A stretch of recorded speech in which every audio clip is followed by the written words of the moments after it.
हरे कृष्णा दर्शकों, स्वागत है आपका आपके अपने चैनल फुलफिल क्यूरोसिटी में। मैं हूं आपके साथ सारा।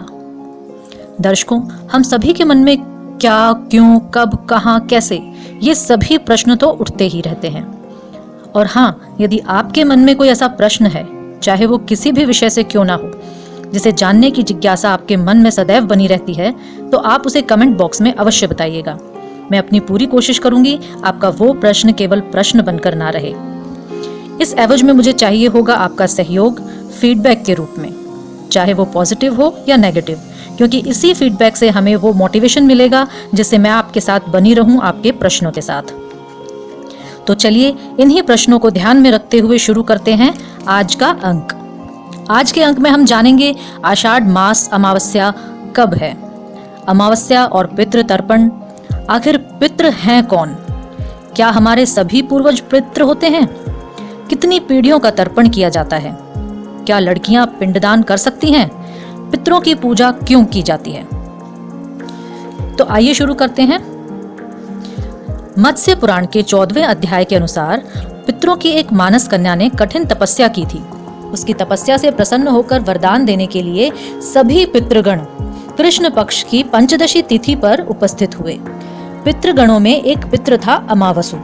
अमावसु के सुंदर रूप पर कन्या आकर्षित हो गई और उसने अमावसु से विवाह करने की इच्छा जताई, लेकिन अमावसु ने इनकार कर दिया। अमावसु का धैर्य देखकर यह तिथि पितरों की प्रिय हुई और इसके बाद से ही अमावसु के नाम से इस तिथि का नाम अमावस्या पड़ा और पितृ तर्पण के लिए इस दिन को शुभ कहा गया। प्रिय दर्शकों, अब आपके मन में ये प्रश्न उठ सकता है कि आखिर पितृ हैं कौन? पितृ हमारे परिवार के वो सदस्य हैं जो हमसे पहले इस धरती को छोड़कर भगवान के धाम जा चुके हैं, चाहे वो हमसे बड़े हों या हमसे छोटे हों। तो क्या सभी पितृ बनते हैं? बिल्कुल नहीं। जो जीव मरता है वो अपने कर्म के अनुसार, जैसे जिस जीवात्मा ने कोई गलत कार्य नहीं किया होता, जो हर कर्म बंधन से छूट चुका होता है, उस आत्मा की मुक्ति हो जाती है और जन्म मरण के फेर से छूट जाता है। वो वैकुंठ धाम जाता है, जो कि करोड़ों में कोई एक विरला होता है जो मोक्ष प्राप्त करता है।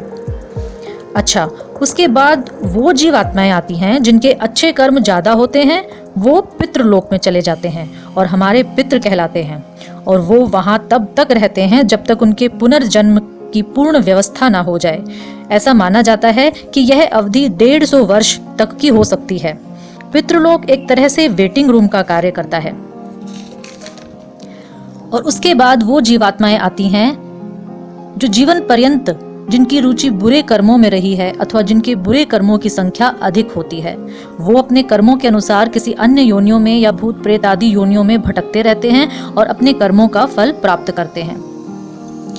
पितृ सभी के होते हैं। भगवान राम और श्री कृष्ण ने भी अपने पितरों का तर्पण किया था।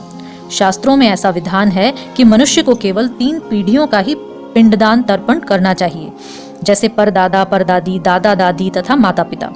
शास्त्रों में इस कार्य का अधिकार केवल पुत्र को ही दिया गया है। तो अब यह प्रश्न उठता है कि जिनके पुत्र नहीं हैं, केवल पुत्री ही है, तो क्या उनका पिंडदान नहीं होगा? गया बिहार में भगवान श्री राम, माता जानकी और लक्ष्मण जी ने महाराज दशरथ का पिंडदान किया था, जिससे उनको परम धाम की प्राप्ति हुई थी। इसीलिए देश काल परिस्थिति को देखते हुए गया बिहार में केवल एकमात्र ऐसा स्थल है जहां महिलाएं भी पिंडदान कर सकती हैं। इसके अलावा ऐसी बहुत सारे तीर्थ स्थल हैं जहां पिंडदान तर्पण किया जाता है। भारतवर्ष में इनकी संख्या लगभग 55 बताई जाती है, परंतु गया ही एकमात्र ऐसा स्थान है जहां महिलाएं भी पिंडदान कर सकती हैं।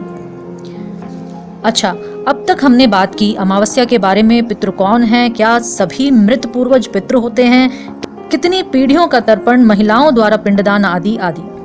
परंतु अब एक प्रश्न और हमारे समक्ष आकर खड़ा हो जाता है कि पितरों की पूजा, पिंडदान, तर्पण क्यों किया जाता है? ऐसा क्या कारण है जो हमें ये सब कार्य करने के लिए प्रेरित करता है? ये तो हम सभी को ज्ञात है कि हम सभी अपने पूर्वजों के आभारी हैं, जिन्होंने हमें ये मनुष्य देह प्रदान की, हमें इतनी सुख सुविधाएं प्रदान की। हम सब उनके ऋणी हैं।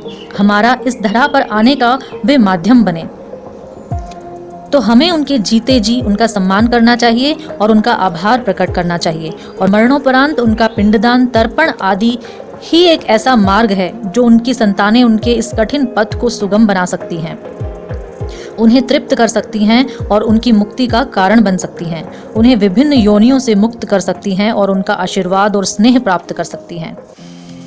इसका एक और पक्ष भी है। हम सभी के घरों पर हमारी नकारात्मक ऊर्जाओं से, नकारात्मक शक्तियों से रक्षा करने के लिए पितरों और हनुमान जी का पहरा होता है। जिस घर में पितरों की पूजा नहीं होती, उस घर में कोई देवी देवता प्रवेश नहीं करते। तो बाबा हनुमान कैसे हमारी रक्षा करेंगे?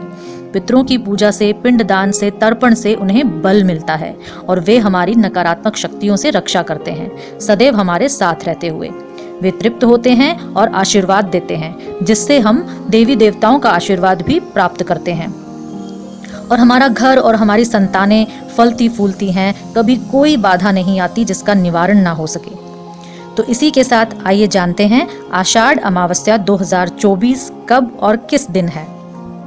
आषाढ़ मास में अमावस्या 5 जुलाई को शुक्रवार सुबह 4:47 से आरंभ होकर 6 जुलाई शनिवार को सुबह 4:26 तक है। तो 5 जुलाई शुक्रवार को ही पितृ पूजा का संयोग है। स्नान, दान, पितृ तर्पण आदि से अपने पितरों को प्रसन्न करें और अपना जीवन भी सुखमय बनाएं। आज के अंक में इतना ही। मुझे आपके प्रश्नों का और आपके फीडबैक का इंतजार रहेगा। कृपया अवश्य सहयोग करें और इस अंक में यदि कोई त्रुटि हुई हो तो मैं क्षमा प्रार्थी हूँ। मिलते हैं अगले अंक में। हरे कृष्णा।